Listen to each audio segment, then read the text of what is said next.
Hello students, क्या हाल चाल। भाई आपको लास्ट वीडियो में हम लोगों ने कहा था कि दिवाली का फेस्टिवल ओवर हो चुका है, अब आपकी तैयारी बिल्कुल ट्रैक में होनी चाहिए। तो ना आपको मैंने क्या बताया था कि 6 महीने का पूरा प्लानर दिया गया था आपको, और 6 महीने के हिसाब से आपको एक एक चीज बतानी थी। मैंने आपको बताया था कि आप siteon.in पे जाएंगे अगर, तो आपको पता चलेगा रेजिडेंशियल कोचिंग के बारे में, जिसमें हमारा सिलेक्शन बूट कैंप कोर्स अब स्टार्ट हो चुका है। ऑलरेडी इट इज रनिंग, लेकिन आप इसमें अभी भी रजिस्टर कर सकते हैं। आपका जो भी बैकलॉग होगा उसे कवर कराया जाएगा। ये 6 मंथ प्लान वाला बिल्कुल उसके अकॉर्डिंग्स में है। मैंने आपको पूरा प्लान दे दिया था, है ना। आपको पूरी डिटेल पता है बेटा। ऑलरेडी मैं जानता हूं बच्चों को इसके बारे में पूरा पता है कि मोबाइल फ्री जोन है, टीचर्स आपके सामने यहाँ पे 24/7 अवेलेबल रहते हैं, पूरा लाइब्रेरी का सपोर्ट मिलता है आपको, 1-to-1 मेंटोरशिप जो कि बहुत इंपॉर्टेंट पार्ट है आपकी तैयारी का, वो भी मिलता है। ठीक है, तो ये सारी कोर्सेज को आप इस कोर्सेज को आप अवेल कर सकते हैं। siteon.in पे आप जाएंगे तो रेजिडेंट बूट कैंप वाला जो कोर्स है, this is perfect for you. अगर आपको एक डिसिप्लिन्ड तरीके से तैयारी करनी है और एक फेयर चांस चाहिए आपको कि हाँ कि मैं क्रैक कर सकता हूं, मेरे लिए हेल्पफुल रहने वाला है। लेकिन हमने बच्चों को यह भी प्रॉमिस किया था कि जो बच्चे नहीं कर पा रहे हैं उनके लिए ऐसा नहीं है कि उसके लिए कुछ भी नहीं है हमारे पास। अरे ये क्या हो गया। हाँ, ऐसा नहीं है कि जो बच्चे नहीं कर पा रहे हैं उनके लिए नहीं, उनके लिए भी हम छोटे छोटे छोटे छोटे टॉपिक्स लेके आएंगे।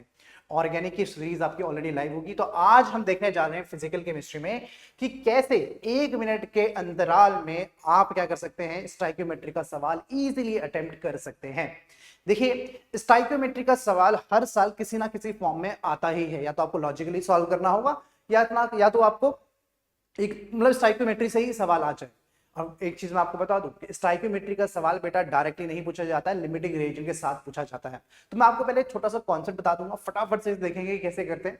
कॉन्सेप्ट क्या है स्टाइक्योमेट्री के पीछे। देखिए, पहले तो क्वेश्चन तो पहले आएंगे, पहले मैं इसके कॉन्सेप्ट की बात करते हैं कि स्टाइक्योमेट्री का कॉन्सेप्ट आपको क्या कहता है। देखिए, स्टाइक्योमेट्री का मतलब क्या होता है, पहले आपको मैं ये बताता हूँ कि व्हाट डज स्टाइक्योमेट्री मीन्स। ठीक है, देखिए बात करें अगर स्टाइक्योमेट्री की और कैसे 1 मिनट में आप इसे आइडेंटिफाई करेंगे, सॉल्व करने की कोशिश इसे आप कैसे 1 मिनट में कर सकते हैं। देखिए, स्टाइक्योमेट्री का बहुत ही सिंपल मतलब होता है। इसका मतलब होता है कि आपको एक क्वांटिटेटिव रिलेशनशिप डेवलप करना है। क्या? क्वांटिटेटिव रिलेशनशिप डेवलप करना है। क्वांटिटेटिव रिलेशनशिप डेवलप करना ही आपका स्टाइक्योमेट्री होता है। देखिए क्या मतलब है। फॉर एग्जांपल अगर मैं आपके पास एक एग्जांपल दूं आपको, आपके पास एग्जांपल है कंबशन ऑफ मीथेन की बात करते हैं। सपोज मैं बात करूं किसकी, कंबशन ऑफ मीथेन की, या फिर इथेन, कोई भी हाइड्रोकार्बन। कंबशन ऑफ मीथेन ही बात कर लेते हैं, कंबशन ऑफ मीथेन। देखिए क्या मतलब है कंबशन ऑफ मीथेन का, कि आपके पास मीथेन है, मीथेन प्लस आपको इसे कंबशन यानी कि O2 रखेंगे, प्लस इसमें प्रोडक्ट्स आपके क्या आ जाएंगे, CO2, और वाटर आपके प्रोडक्ट्स की तरह यहाँ पे ऐसे कुछ इस तरीके से लिखेंगे। पहला स्टेप आप हमेशा याद रखना बेटा, always you have to balance the reaction.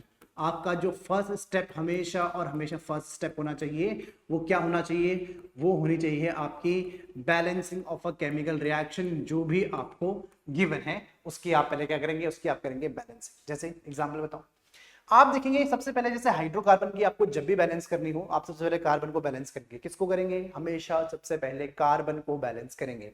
यहाँ पे एक कार्बन, यहाँ पे एक कार्बन, फिर आप बढ़ेंगे किसकी ओर, फिर आप बढ़ेंगे हाइड्रोजन की तरफ। देखिए यहाँ पे आपके पास 4 हाइड्रोजन है, यहाँ पे सिर्फ 2 है, तो यहाँ पे आप 2 लगा लीजिए, और लास्ट में आपके पास सिर्फ और सिर्फ ऑक्सीजन बचेगा। यहाँ पे आपके पास कितने, यहाँ पे 4 ऑक्सीजन है, यहाँ पे सिर्फ 2 है, तो यहाँ पे 2 हो जाएगा। ठीक है, अब बात करते हैं कि स्टाइक्योमेट्री का मतलब क्या है। देखिए, स्टाइक्योमेट्री का मतलब ये है कि अगर आपके पास ये, if I am saying if, कि अगर आपके पास ये 1 मोल है, तो ये आपके पास कितना, ये आपके पास 2 मोल रहेगा, ये आपके पास 1 मोल रहेगा, और ये आपके पास 2 मोल आपका बन जाएगा। बिल्कुल सही बात। इसके 1 मोल का मतलब होता है कि ये 16 ग्राम है। इसके 2 मोल का मतलब है कि ये आपके पास 64 यानी कि 64 ग्राम है। इसकी बात करूं, ये आपके पास 44 ग्राम मिलेगा आपको, और ये आपके पास 36 ग्राम आपको मिल जाएगा। अगर फॉर एग्जांपल मैं लेके चलूं कि ये आपके पास गैशियस है, ये भी आपके पास गैशियस है, ये भी आपके पास गैशियस है, और ये भी आपके पास गैशियस है। फॉर एग्जांपल मैं कह रहा हूं कि आपके पास गैशियस है, फिर आप क्या करेंगे, आप बोलेंगे कि सर देखिए ये वॉल्यूम एट एसटीपी की बात करूं क्या, अगर मैं बात करूं वॉल्यूम एट एसटीपी की, तो ये कितना ऑक्यूपाई करेगा, ये ऑक्यूपाई करेगा 22.4 लीटर। ये कितना करेगा, ये करेगा आपका 44.8 लीटर के बराबर। ये ऑक्यूपाई करेगा आपका 22.4 लीटर और ये भी ऑक्यूपाई करेगा आपका 44.8 लीटर्स के बराबर। तो इस टाइप के रिलेशनशिप कुछ डेवलप करेंगे। देखिए बेटा, स्टाइकियोमेट्री का मतलब ये होता है कि आप डायरेक्ट रिलेशनशिप तो स्टैब्लिश कर ही सकते हैं। डायरेक्ट मतलब मीथेन का 1 मोल ऑक्सीजन के 2 मोल के साथ रिएक्ट करके कार्बन डाइऑक्साइड का 1 मोल और 2 मोल पानी के बनाएगा, बिल्कुल सही बात। लेकिन आप वेट और मोल के रिलेशनशिप और वॉल्यूम के रिलेशनशिप भी स्टैब्लिश कर सकते हैं। कैसे? देखिए, आप बोल सकते हैं कि सर मीथेन का अगर मैं 1 मोल रिएक्ट करवाऊं तो वो 64 ग्राम ऑक्सीजन के साथ क्या करेगा? रिएक्ट करेगा। बदले में आपको 22.4 लीटर क्या कार्बन डाइऑक्साइड मिलेगी और 36 ग्राम आपको पानी मिलेगा। तो आप ऐसा रिलेशनशिप देखिए, क्वांटिटी बेस्ड रिलेशनशिप है। इस क्वांटिटी बेस्ड रिलेशनशिप को ही क्या कहा जाता है? इसी को ही मैं स्टाइकियोमेट्री कहता हूं। ये जो क्वांटिटेटिव रिलेशनशिप है, यानी कि क्वांटिटी के अमाउंट के ऊपर जो रिलेशनशिप डिपेंड कर रहा है, that is your that is your stoichiometry, इसी को कहते हैं। और इसके आगे जो आपको नंबर नजर आ रहे हैं, ये जो आपके नंबर हैं, ये एक्चुअली मैंने आपसे कहा है कि अगर मैंने बोला देखो, इफ अगर ये 1 मोल है, हो सकता था 1 मोल नहीं होता, ये 0.1 होता, तो ये 0.2 होता, तो ये भी 0.1 होता और ये 0.2 होता। तो बेटा ये मोल्स नहीं है, ये जो आपको नंबर नजर आते हैं, जो डिजिट्स हैं, इसको ही मैं स्टाइकियोमेट्रिक कोफिशिएंट कहता हूं। क्या कहता हूं? इसी को मैं स्टाइकियोमेट्रिक कोफिशिएंट कहता हूं। ठीक है, तो इसके पीछे की रीजनिंग तो ये है। न्यूमेरिकल्स देखते हैं कि आपके पास एग्जामिनेशन में किस तरीके के न्यूमेरिकल्स पूछे जाते हैं। देखो, सबसे पहले सवाल आपके पास कि 9 gram of aluminium with react with, कितने ग्राम वो ऑक्सीजन के साथ रिएक्ट करेगा? क्या 9 ग्राम एल्यूमिनियम आपके कितना ऑक्सीजन के साथ रिएक्ट करेगा? देखिए कि आप बोलेंगे सर इसके 2 मोल के लिए मुझे ऑक्सीजन कितना रिक्वायर्ड है? मुझे ऑक्सीजन है 3/2 मोल O2 रिक्वायर्ड है, यानी कि इसके 2 × 27 ग्राम के लिए मुझे ऑक्सीजन कितना चाहिए? ये चाहिए मुझे 3/2 × 32 ग्राम मुझे O2 चाहिए। सही बात है। तो मैं कहूंगा कि 1 ग्राम एल्यूमिनियम के लिए ऑक्सीजन कितना चाहिए? ये चाहिए मुझे 3/2 × 32 डिवाइडेड बाय 27। बिल्कुल सही बात। अच्छा, 27 × 2 इतना चाहिए होगा। फिर मुझे 9 ग्राम एल्यूमिनियम के लिए बेटा ऑक्सीजन कितना चाहिए? ये चाहिए मुझे 3/2 × 32 अपॉन 27 × 2 मल्टीप्लाइड बाय 9। तो इस तरीके का कुछ आंसर आपका आना चाहिए। यहां आप देखेंगे 3 27 कैंसिल, तो आ जाएगा 32 divided by 4, that is 8 gram O2 should be your correct answer. आपके पास कितना आ जाएगा? 8 ग्राम O2 आना चाहिए। कहां है ऑप्शन? ऑप्शन नंबर 2 आपका करेक्ट ऑप्शन हो चुका है। लेकिन देखिए थोड़ा सा लंबा मेथड हो जाता है। देखिए आप एग्जामिनेशन में कैसे करेंगे, आप फॉलो करेंगे किसको? आप फॉलो करेंगे रेशियो मेथड को। किसको आप फॉलो करेंगे बेटा? Ratio method. ये 1 मिनट से भी कम समय में ये हो जाता है ratio method.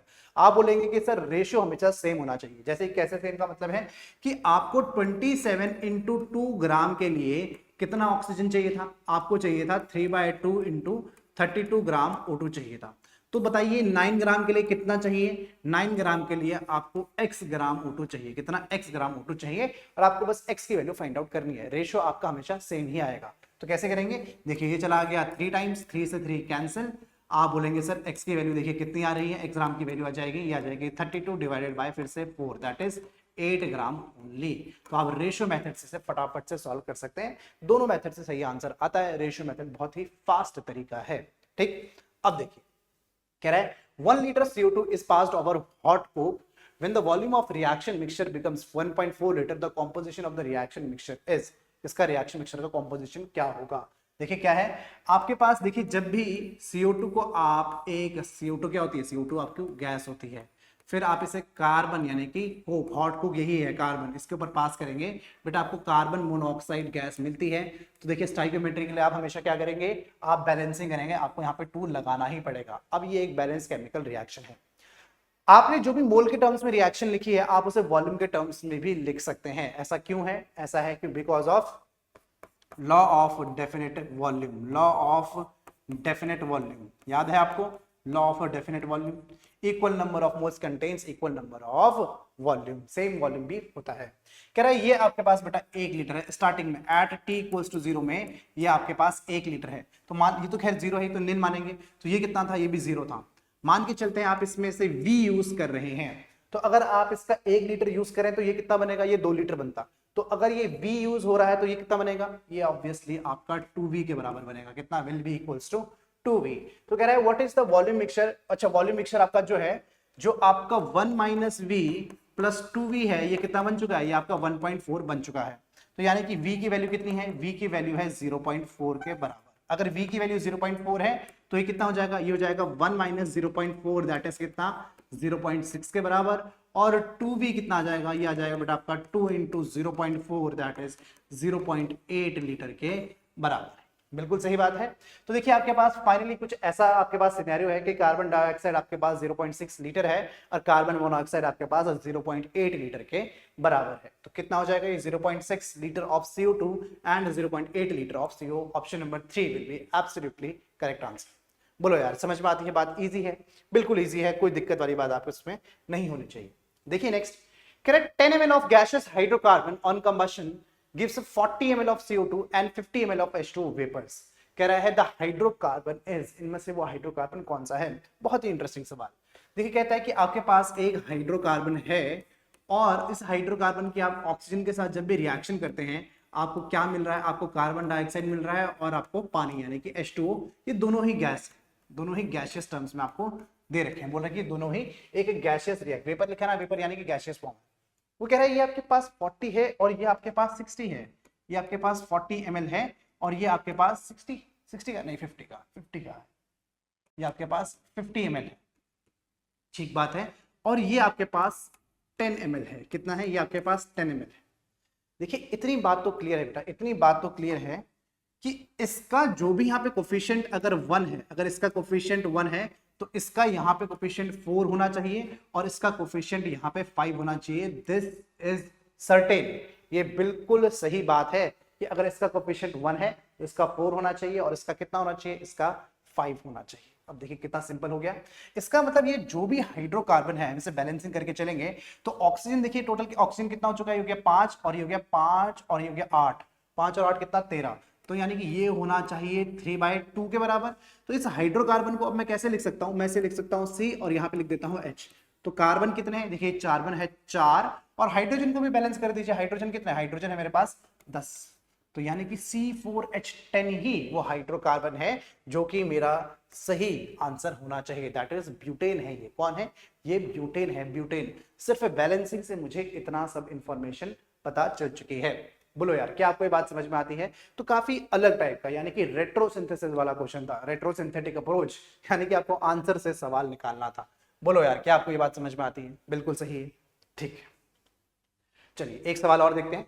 Correct, calcium carbonate decomposes on heating according to the equation. आपके पास एक इक्वेशन है कैल्शियम कार्बोनेट का decomposition. Correct, STP the volume of CO2 obtained by the thermal decomposition of 50 gram of calcium carbonate will be. देखिए क्या है इसमें, हम बोलेंगे कि अगर इसका आपके पास 1 मोल है तो ये भी आपके पास 1 मोल बनेगा और ये भी आपके पास 1 मोल बनेगा।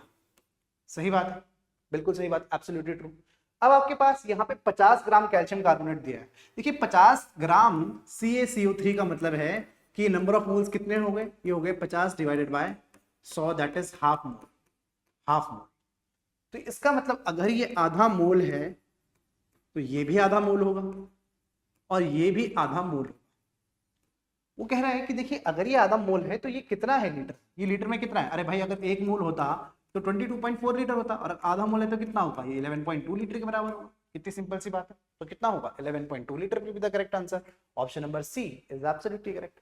स्टोइकियोमेट्री से ये सारी इंफॉर्मेशन आप आराम से निकाल सकते हैं, कोई प्रॉब्लम आपको नहीं होने वाली है, ठीक है।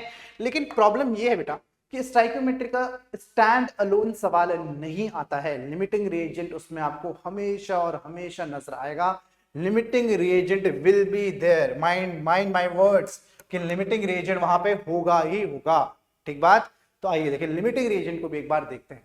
देखिए लिमिटिंग रिएजेंट का मतलब है, मैं आपको यहाँ पे बिल्कुल क्रिस्प लैंग्वेज में समझा दूं। लिमिटिंग रिएजेंट का मतलब है कि एक ऐसा रिएजेंट जो कि अपनी रिक्वायर्ड अमाउंट से थोड़ा कम प्रेजेंट है एक केमिकल रिएक्शन में, या फिर आप बोल दीजिए वही आपकी ड्राइव करता है, रिएक्शन को आगे बढ़ाता है। अब बहुत सारे तरीके लिमिटिंग रिएजेंट निकालने के, मैं आपको बताऊंगा सबसे आसान तरीका। फॉर एग्जाम्पल अगर मैं कहूं कि मेरे पास एक हेबर्स प्रोसेस है, क्या है, मेरे पास एक हेबर्स प्रोसेस है।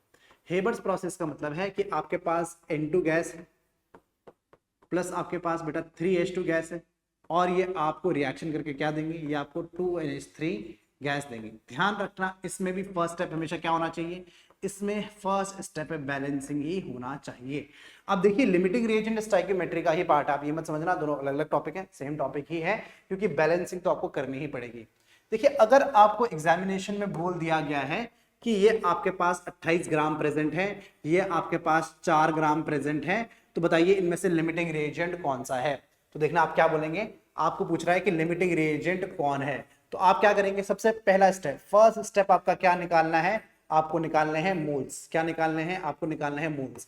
तो बताइए मोल्स कितने हो जाएंगे, देखिए इसके नंबर ऑफ मोल्स हो जाएंगे, ये हो जाएगा 28 डिवाइडेड बाय 28 दैट इज 1 मोल। आपके पास नाइट्रोजन के कितने मोल हैं, आपके पास नाइट्रोजन के 1 मोल प्रेजेंट है। फिर बात आती है हाइड्रोजन की, हाइड्रोजन के कितने मोल्स प्रेजेंट है, बेटा नंबर ऑफ मोल्स हो जाएंगे इसके कितने, 4 डिवाइडेड बाय 2 दैट इज 2 मोल। कितने मोल प्रेजेंट है, 2 मोल। एक बार आपके पास ये आ गया, अब आप लिमिटिंग रिएजेंट की ट्रिक देखिए, आप क्या करेंगे, टू फाइंड लिमिटिंग रिएजेंट आप कैसे निकालते हैं, आप बोलते हैं कि number of moles upon stoichiometric coefficient, ये निकालना है आपको, क्या, number of moles upon stoichiometric coefficient, और जिसकी वैल्यू कम आएगी वही आपका हो जाएगा लिमिटिंग रिएजेंट। फॉर एग्जांपल यहाँ पे लिमिटिंग रिएजेंट कैसे निकालना है, देखिए नंबर ऑफ मोल्स कितना है 1 divided by stoichiometric coefficient 1 that is ये वैल्यू आई 1। फिर यहाँ पे देखिए लिमिटिंग, यहाँ पे नंबर ऑफ मोल्स कितने, नंबर ऑफ मोल्स हैं 2, और लिमिटिंग रिएजेंट ये स्टोइकियोमेट्रिक कोफिशिएंट कितना है 3, 2 डिवाइडेड 3 दैट इज 0.67। तो कौन सी वैल्यू बड़ी है, ये वैल्यू बड़ी, 1 इज ग्रेटर देन 0.67, तो इसका मतलब लिमिटिंग रिएजेंट कौन है, आपका हाइड्रोजन, यानी कि H2 ही आपका लिमिटिंग रिएजेंट है। सही बात, इस तरीके से निकाला जाता है लिमिटिंग रिएजेंट को। इस लिमिटिंग रिएजेंट से सवाल जब थोड़ा सा आगे बढ़ता है तो पूछता है कि how much NH3 is formed, क्या सवाल का दूसरा पार्ट कि how much ammonia is formed. अब यहां पे आप क्या गलती कर सकते हैं मैं आपको बताता हूं, आप गलती ये कर सकते हैं, आपको इतना तो पता है कि मैं हाइड्रोजन से ही अमोनिया निकालूंगा क्योंकि लिमिटिंग रिएजेंट ही रिएक्शन को आगे बढ़ाता है, उसको ड्राइव करता है, लेकिन आप इस वाली वैल्यू को यूज नहीं करेंगे, ना ना ना बिल्कुल नहीं। ये सिर्फ और सिर्फ लिमिटिंग रिएजेंट निकालने का तरीका है। आप देखेंगे कि सर इसके तो 2 मोल ही प्रेजेंट है, कितने मोल प्रेजेंट है इसके 2 मोल ही प्रेजेंट है, इससे आप निकालेंगे। फॉर एग्जाम्पल देखिए अपना तरीका लेके चलते हैं कि अगर इसका 3 मोल था तो अमोनिया कितना था, अमोनिया आपका था x ग्राम, सॉरी अमोनिया था आपका 2 मोल। तो अगर इसके 2 मोल प्रेजेंट है तो इसके x मोल प्रेजेंट होंगे, x मोल, तो कितना आ जाएगा, x की वैल्यू आ जाएगी 4/3 मोल के बराबर, कितना 4/3 मोल। और अगर आपको वजन निकालना है तो कितना आ जाएगा बेटा, ये आ जाएगा 4/3 इंटू 17 ग्राम के बराबर, ये आपका वजन भी आ चुका है। ठीक है, इस तरीके से निकाला जाता है लिमिटिंग रिएजेंट के साथ स्टोइकियोमेट्री, इस तरीके से लगती है। सवाल करते हैं, ज्यादा बेटर होगा हमारे लिए। कहता है इन द फॉलोइंग रिएक्शन, आपके पास एक रिएक्शन है, कह रहा है 1 mole of ammonia and 1 mole of O2 are mixed, then the number of moles of NO formed will be. NO के कितने मोल फॉर्म होंगे, देखिए आप कैसे निकालेंगे, आप सबसे पहले लिमिटिंग रिएजेंट निकालेंगे, क्या करेंगे 1 डिवाइडेड बाय 4, आप इसे करेंगे 1 डिवाइडेड बाय 5। बिल्कुल सही बात है, आपको पता है ये वैल्यू बड़ी होने वाली है, तो ये ऑक्सीजन ही आपका लिमिटिंग रिएजेंट है, क्या ऑक्सीजन ही आपका लिमिटिंग रिएजेंट है। आपको NO निकालना है कि NO कितना बनेगा, तो देखिए मैं कैसे कर रहा हूं, बिल्कुल रेशियो वाला मेथड। मैं कह रहा हूं कि अगर आपके पास 5 मोल O2 है तो आपके पास कितना, आपके पास 4 मोल NO हो जाएंगे, 4 मोल आपके पास NO हो जाएंगे। अब ये आपको 1 मोल O2 दे रखा है, तो ये आपके पास कितना, मैं x मोल NO कर दूं, कितना x मोल NO कर दूं, तो x की वैल्यू कितनी आ जाएगी, x की वैल्यू कितनी आ गई 4/5 दैट इज कितना 0.8। कौन सा आंसर हो जाएगा, option number A 0.8 will be the correct answer. देखिए वही तरीका है रेशियो वाला मेथड, मैंने आपसे कहा था 2 मिनट, मतलब 2 मिनट में बहुत ज्यादा कह रहा हूं, आपको मात्र 15 सेकंड में ये सवाल आपका हो जाना चाहिए अगर आप रेशियो मेथड को फॉलो करते हैं। इतना बड़ा सवाल है, देखिए क्लास में जब करवाते हैं तो बच्चों को समय भी लगता है, लेकिन तरीका कितना आसान है। ठीक, आइए एक सवाल और दिखते हैं, कह रहा है 10 mole of SO2 and 15 mole of O2 were passed over a catalyst to produce 8 mole of SO3. The ratio of SO2 and SO3 moles in the mixture is। कैसे करेंगे, आप बोलेंगे सर आपके पास SO2 है, SO2 प्लस हाफ O2, सबसे पहले reaction लिखेंगे, SO2 plus half O2 gives SO3, आपको एक रिएक्शन बनानी होगी। फिर वो कह रहा है कि आपके पास ये 10 मोल था, ये आपके पास 10 मोल था, और ये आपके पास कितना था, ये आपके पास 15 मोल था। तो लिमिटिंग रिएजेंट निकालेंगे, लिमिटिंग रिएजेंट निकालने के लिए डिवाइड किससे करेंगे, डिवाइड करेंगे इसके स्टोइकियोमेट्रिक कोफिशिएंट से, divided by 1 divided by half. तो ये आपके पास है 10 और ये आपके पास है 30, तो ये आपके पास 30 ज्यादा है, इसका मतलब ये आपके पास क्या है, ये आपके पास एक लिमिटिंग रिएजेंट है। ये आपके पास क्या है, लिमिटिंग रेंज। अच्छा लिमिटिंग रेंज तो निकालना ही नहीं है इसमें, ओहो कोई बात नहीं, निकाल दिया तो कोई दिक्कत वाली बात नहीं है कि ये आपके पास लिमिटिंग रिएजेंट है। चलिए अब वो सवाल ये पूछ रहा है ratio of SO2 and SO3 in moles mixture is, देखिए कैसे निकालेंगे। ठीक है, आपको पता चल गया कि ये आपके पास क्या है, लिमिटिंग रिएजेंट है। इसका मतलब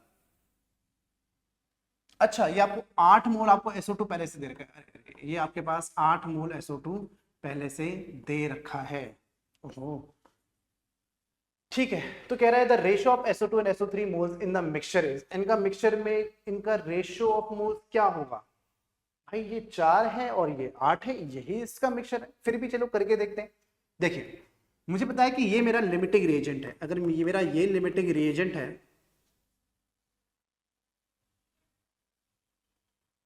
तो इसके 10 से, अच्छा ठीक है एक सेकेंड, ये स्टार्टिंग में 0 था और इसके कितने बने हैं, इसके 8 मोल बने। कितने बने, इसके 8 मोल बने। बेटा ये इसके 8 मोल किसकी वजह से बने होंगे, इसके ड्राइव कौन करेगा, ड्राइव करेगा लिमिटिंग रिएजेंट, यानी कि इस 10 में से कितना 8 ही तो गया होगा, इस 15 में से भी कितना गया होगा, 15 से ऐसे मुझे जरूरत नहीं है करने की, तो मुझे सिर्फ इतना देखना है कि इस 10 में से सिर्फ 8 गया होगा, यानी कि ये कितना बचा, ये आपके पास 2 मोल बचा है और ये आपके पास कितना है, ये आपके पास 8 मोल तो है ही। तो आपसे पूछ रहा है कि SO ratio of SO2 and SO3 क्या रेशियो है भाई, इसका रेशियो है 2/8, इसका रेशियो है 2/8 दैट इज 1/4 के बराबर है इनका रेशियो। कितना, 1/4 के बराबर रेशियो। ऑप्शन नंबर बी ही आपका करेक्ट आंसर हो जाएगा, that is 1/4 will be the correct answer. इसी तरीके से सवाल होना था। ठीक है, सवाल काफी इंटरेस्टिंग बन जाता। चलिए मैं आपसे एक सवाल पूछता हूं आपके लिए, कमेंट आप मुझे करिए, कमेंट करिए, आप कमेंट करके मुझे ये बताइए कि ऑक्सीजन कितना प्रेजेंट होगा, ऑक्सीजन के मोल्स बताने हैं आपको फाइनल में, फाइनल मिक्सचर में ऑक्सीजन के मोल्स बताइए कितना प्रेजेंट होगा। देखते हैं कौन बच्चा ऐसे बताता है कि इसके ऑक्सीजन के मोल्स कितने प्रेजेंट होंगे एट फाइनल कंडीशन। ठीक है, आइए एक गोल्ड स्टैंडर्ड क्वेश्चन है, हर क्लास में जहां जहां लिमिटिंग रिएजेंट पढ़ाया जाता है उसमें ये सवाल होता ही होता है। कह रहा है 8 gram of H2 and 32 gram of O2 are allowed to react to form water, then which of the following is correct relationship. इसमें से लिमिटिंग रिएजेंट कौन होगा, आइए देखते हैं। क्या है आपके पास रिएक्शन कुछ ऐसी है कि आपके पास H2 होगा, आपके पास O2 होगा और आपके पास यहाँ पे H2O होगा। अब आपके पास चॉइस है, आपको बस रिएक्शन को बैलेंस करना है। अब चाहे आप यहाँ पे 2 लगाइए, यहाँ पे 2 लगाइए, यहाँ पे हाफ लगाइए, आपकी इच्छा है। एक काम करते हैं, जो बोला वही करेंगे, इसको 2 लगा देते हैं, इस पे भी 2 लगा देते हैं। आप इसको बेटा हाफ O2 करके नॉर्मली भी देख सकते थे रिएक्शन को, कोई प्रॉब्लम नहीं है। कह रहा है 8 ग्राम, नंबर ऑफ मोल्स निकाल के देखें, ये आपके पास 8 ग्राम है डिवाइडेड बाय 2 दैट इज आपके पास 4 मोल्स है। कितने मोल्स हैं, नंबर ऑफ मोल्स इसके 4 है। इसके कितने हैं O2 के, ये है आपके पास 32, तो डिवाइड करेंगे 32 से ही, ये आ जाएंगे आपके पास 1 मोल।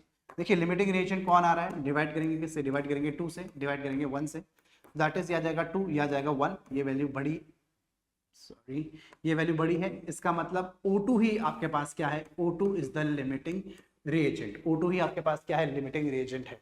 तो कह रहा है which of the following is correct, O2 is the limiting reagent, यही आपका ऑप्शन करेक्ट हो जाएगा। ऑक्सीजन आपका एक्सेस में है, बिल्कुल गलत बात है। हाइड्रोजन आपका लिमिटिंग रिएजेंट में, ये बात गलत है। 40 gram of H2O is formed, देखिए एक बार क्रॉस चेक कर लेते हैं फटाफट। ये स्टेटमेंट हमें पता है कि ये स्टेटमेंट गलत ही होने वाला है, लेकिन करेक्ट देखते हैं कि H2O एक्चुअली कितना बनता है। देखिए H2O कितना बनता, क्योंकि ये लिमिटिंग रिएजेंट है, नंबर ऑफ मोल्स आपके पास 1 हैं, तो 1 मोल से आपके पास H2O कितना बनता, आपके पास 2 मोल H2O बनता। कितना, 2 मोल H2O बनता, यानी कि कितना ग्राम है, ये 36 ग्राम H2O बनेगा। कितना बनेगा, 36 ग्राम H2O बनेगा। तो ये 40 गलत है, ये होना चाहिए 36 ग्राम O2, सॉरी O2 नहीं H2O, O2 कह रहा था क्या, नहीं H2O इज फॉर्म्ड। कितना, 36 ग्राम H2O आपका बन जाएगा। अरे बोलो यार, समझ में आती है बात, बिल्कुल सही है। आइए नेक्स्ट कह रहा है 0.5 mole of BaCl2 is mixed with 0.2 mole of Na3PO4। कह रहा था maximum number of moles of Ba3PO4 whole twice that can be formed is Ba3PO4 whole twice. देखिए कैसे करेंगे, आप बोलेंगे कि सर आपके पास है BaCl2 plus Na3PO4 sodium phosphate. क्या बनाना है आपको, आपको बनाना है बेरियम फॉस्फेट, यानी कि Ba3PO4 whole twice plus NaCl बनेगा, कितना कितना बनेगा, बस रिएक्शन करनी है। देखिए ये आपके पास 3 है और बेरियम आपके पास सिर्फ 1 है, तो यहाँ पे 3 आ जाएगा और बस ठीक है, यहाँ पे 2 आ जाएगा, तो ये 6 NaCl आ जाएगा। बेरियम 3 फॉस्फेट आपके पास 2 है, बिल्कुल ठीक है, करेक्ट। इसी तरीके से ये बैलेंस होनी थी। एक बार जब बैलेंस होगी तुम्हारा आधा काम तो हो चुका है। आपके पास नंबर ऑफ मोल्स कितने दिए हैं, इसके दिए हैं आपके पास 0.5 और इसके आपके पास हैं 2 डिवाइड करेंगे स्टाइकियोमेट्रिक कोफिशिएंट से 3 से और इसको करेंगे डिवाइडेड बाय 2, यह आ जाएगा कितना, यह आ जाएगा 0.167 एंड दिस विल बी 0.1। ये ज्यादा बड़ी वैल्यू है तो आपका लिमिटिंग रिएजेंट कौन है, ये है आपका sodium phosphate is your limiting reagent. तो कह रहा है ये कितना बनेगा, ये कितना बनेगा, देखिए अरे भाई बड़ा सिंपल है कि ये 2 से 1 बनता तो 0.2 से कितना बनेगा, 0.2 से 0.1 बनेगा और कितना बनेगा, बिल्कुल सिंपल, 2 से 1 था तो 0.2 से कितना 0.1 बनेगा, बात खत्म, 0.1 will be the correct answer, है ना, बिल्कुल अंडर 1 मिनट ही हो जाएगा बेटा ये तो। देखिए इसी के साथ आपके सारे सवाल मैंने आपको बेसिक कॉन्सेप्ट बता दिया है, इसी के साथ ये टॉपिक ये वीडियो होता है समाप्त। लिमिटिंग रिएजेंट और स्टाइकियोमेट्री पे ज्यादा समय व्यर्थ नहीं करना है, ये आपको मैंने स्टैंडर्ड क्वेश्चन बता दिए हैं, इसी टाइप के सवाल एग्जामिनेशन में पूछे जाते हैं। बट आपको एक चीज बता दूं, ये अभी भी इनकम्प्लीट है, ये अभी भी इनकम्प्लीट है, बने रही। इनकम्प्लीट बोलने का मतलब है, देखिए इंफॉर्मेशन तो आपके सामने कंप्लीट है लेकिन परसेंटेज यील्ड्स भी इसके साथ कभी कभी हम लोग पढ़ते हैं।